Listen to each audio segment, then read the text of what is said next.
Salut à vous, bien-aimés dans le Seigneur. Nous vous bénissons de la part de Dieu notre Père, par Jésus-Christ, le seul Seigneur, le seul Sauveur, celui qui est, qui était et qui revient bientôt. Que la grâce vous soit encore accordée de la part de Dieu notre Père, en Jésus-Christ, le roi des rois, le tout-puissant, l'alpha et l'oméga, le commencement et la fin.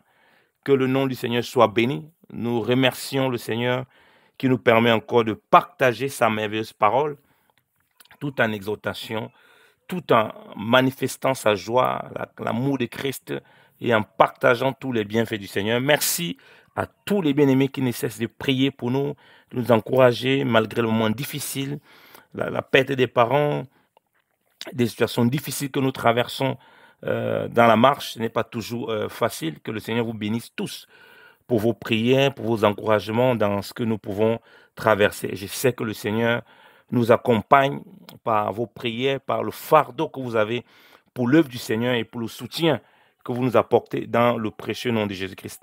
Alors, j'aimerais répondre à une question aussi que des bien-aimés me posent souvent concernant le repas du Seigneur. Faut-il manger des pains sans levain ou on peut manger un pain qui n'est pas forcément sans levain, c'est-à-dire un pain ordinaire, un pain quelconque? C'est une question que certains bien-aimés se posent parce qu'on voit que Christ à la Pâque, comme certains bien-aimés me le rapportent, et conformément à l'Écriture, hein, qu'il a mangé pendant la Pâque. Donc voilà, il y a les pains, il y a la semaine des pains sans levain où on mange du pain sans levain. Nous avons déjà parlé euh, de la Pâque pleinement, hein, à quoi ça faisait allusion concernant Christ, le mystère de Christ et de l'Église, hein, dans lequel aussi on retrouve le repas du Seigneur.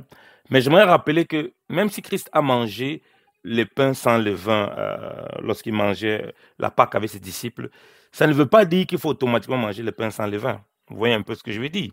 Parce que beaucoup de chrétiens sont beaucoup dans l'endoctrinement, dans les doctrines, ou bien ils essayent de pratiquer des choses, mais parfois sans intelligence et sans révélation même de l'Écriture. Parce que Christ a mangé le pain sans levain, ok. Mais c'est Christ, en prenant le pain, il a dit, ceci est mon cœur, mon corps, ce pain sans levain. Vous voyez, c'est pas comme ça. Il s'est présenté comme le pain de vie, dans Jean chapitre 6. Le pain qui donne la vie. Donc le pain qu'il va prendre représente son corps, ok? Que ce soit un pain sans levain ou pas. Mais pourquoi il le fait à la Pâque? Parce il doit accomplir plusieurs portions de l'Écriture. Il ne va pas accomplir simplement la Pâque. Parce que rappelez-vous, le vin qu'il donne, quand il dit voilà, ceci, il prend la coupe. On a compris que c'était le vin à l'intérieur. Ok? Et même cela, comme on a compris, c'est une révélation, qu'on est éclairé sur ça. On ne va pas l'imposer aux frères. Parce que Dieu prend le temps aussi d'éclairer tout un chacun concernant certaines choses. Ok? Il y a des choses qu'on a parce qu'on n'a pas une certaine révélation, un certain éclairage dans l'enseignement et on pratique et voilà, et on ne sait pas. C'est pourquoi on a parlé que les gens font les jus de raisin, tout ça. Mais on comprend qu'en réalité, c'est du vin. Ok. Donc quand le Seigneur prend le repas avec ses disciples, il mange vraiment un repas à table avec ses disciples parce qu'il est en train de pratiquer la Pâque juive, ok? Mais dans cette Pâque, il va prendre des éléments très importants qui représentent le cœur même du repas du Seigneur, le pain et le vin. Or, le pain et le vin surtout, tu ne le retrouves pas du tout dans la Pâque. Dans Exode chapitre 12, quand Dieu institue la Pâque aux enfants d'Israël, comment ils devaient manger l'agneau, comment ils devaient manger le pain sans levain, il y avait plutôt les herbes, des légumes. Donc, il n'y avait pas de vin. Donc, lorsque tu vois les éléments de pain et vin, Christ accomplit au-delà de la Pâque juive, il accomplit d'autres portions de l'Écriture qui parlent de lui et qui ne mentionnent pas que le pain là doit être sans levain. Parce que de toute façon, Christ est pur. Ok? Donc, il est pur. Oh, n'oubliez pas aussi que la Bible dit qu'il s'est chargé de nos maladies, chargé de nos péchés. Voilà pourquoi l'Écriture qui va accomplir toutes les choses de Christ ne va pas simplement prendre le pain sans levain, va aussi prendre un pain ordinaire, ok? Parce que Christ est venu comme un simple homme. Hein? Philippiens chapitre 2. Il est venu, il a pris l'apparence d'un homme, ok? Pour servir, c'est-à-dire qu'il a connu toutes les fatigues d'un homme aussi. On voit qu'il a pleuré, on voit qu'il s'est ému. Donc, il a pris vraiment cette apparence d'homme.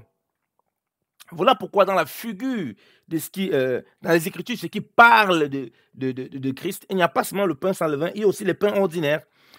Alors, on voit ça même quand Melchisédek, Melchisédek va à la rencontre de Christ dans Genèse chapitre 14, bien aimé dans le Seigneur, Genèse chapitre 14, quand Melchisédek part à la rencontre de Abraham, la Bible précise ceci, Genèse chapitre 14, verset 18. Melchisédek, roi de Salem, fit apporter du pain et du vin. Il était sacrificateur du Dieu très haut. Et il bénit Abraham et il dit, béni soit Abraham par le Dieu très haut, maître du ciel et de la terre.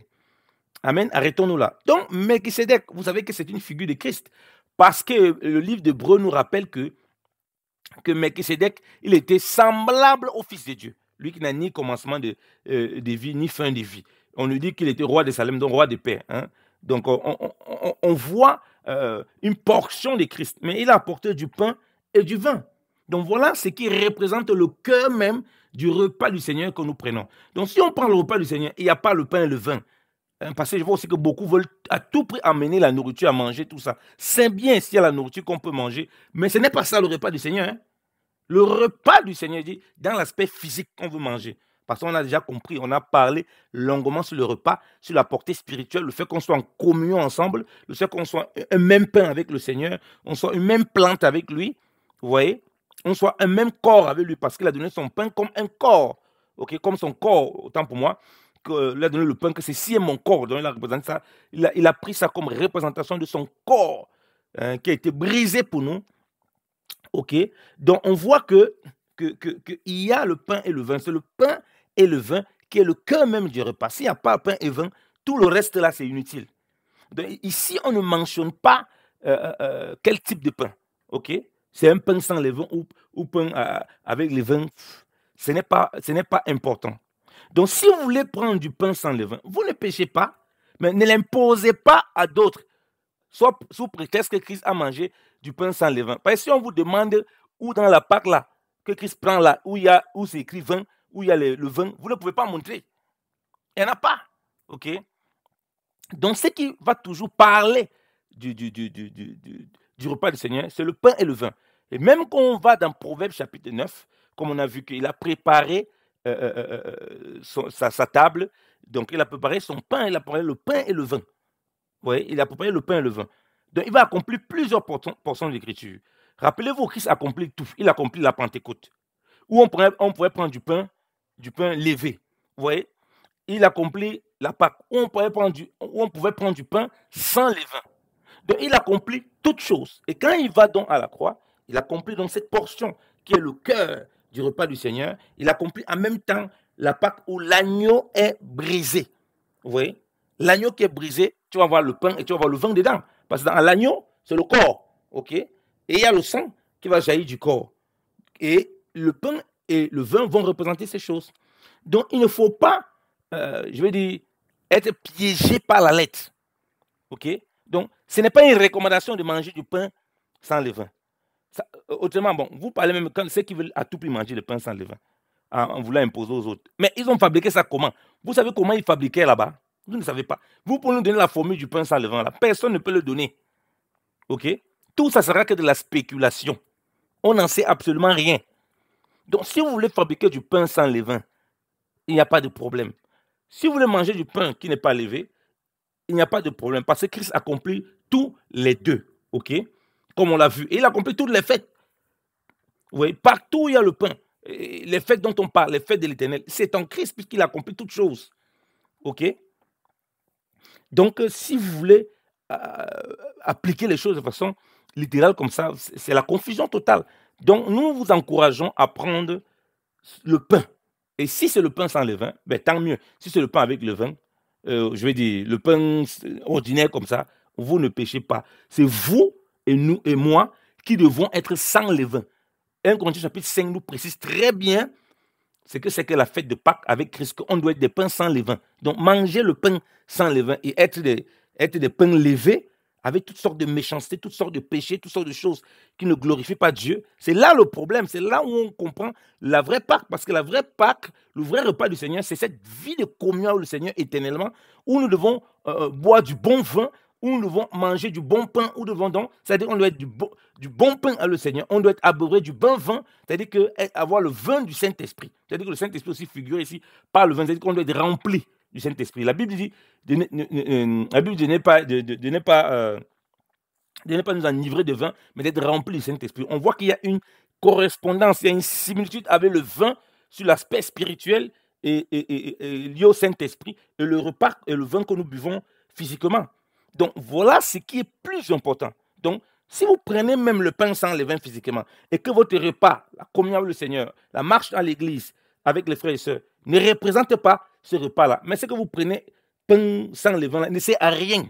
Okay? Au contraire, vous croyez que vous êtes en train de prendre le repas du Seigneur, mais vous êtes en train de le piétiner, comme Paul va le rappeler aux Corinthiens. Donc c'est important qu'on comprenne cette notion et que le spirituel, la révélation des choses de l'esprit prédomine par rapport aux choses charnelles. Et comme j'aime à le répéter, ce n'est pas tout ce que vous voyez dans les Écritures que vous devez répéter comme des moutons. Il faut faire toujours une distinction entre les recommandations et les faits qui sont des recommandations et les faits qui ne le sont pas. Ok? Donc, on nous a demandé de prendre le repas du Seigneur. On ne nous a pas expliqué sa composition.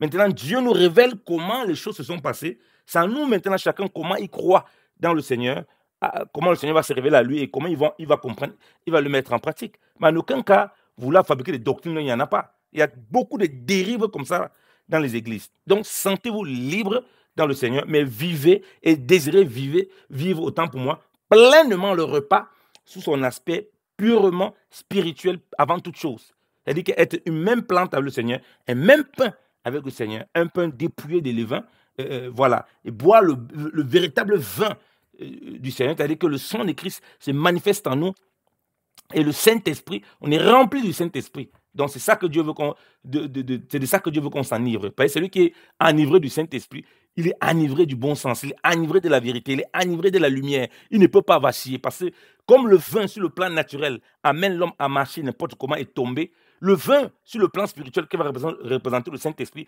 va t'amener où tu n'as pas envie, conformément à la volonté de Dieu. Donc ça veut dire que la chair va complètement disparaître, tu vas marcher plus par l'esprit, parce que si c'est le Saint-Esprit qui t'amène où tu ne veux pas, il va t'amener forcément dans la vie, dans la vérité, donc dans les voies profondes du Seigneur. Parce que l'Écriture nous dit, l'Esprit de Dieu sonde même jusqu'aux profondeurs de Dieu. Alléluia. Donc on doit être rempli du Saint-Esprit. C'est de ce vin-là qu'on doit être rempli et prendre ce repas-là. On est en communion puissamment avec le Seigneur et il le Père au travers de l'Église. Amen. Donc soyez abondamment bénis et la grâce du Seigneur soit avec vous. Sentez-vous libre dans la pratique du repas du Seigneur. Si vous pouvez le prendre dans les conditions que vous trouvez plus agréables pour vous, avec un peu de vin, du pain que vous avez vous-même fabriqué, gloire à Dieu. Il n'y a pas de problème. Que ce soit sans levain ou avec ou un pain ordinaire, ce n'est pas ça le problème. Comme on a vu, toutes les portions de l'Écriture, là, tout ça sont accomplis. OK? Que la paix de Christ soit avec vous et que la grâce du Seigneur vous accompagne en toutes choses. Au nom de Jésus-Christ de Nazareth. Amen.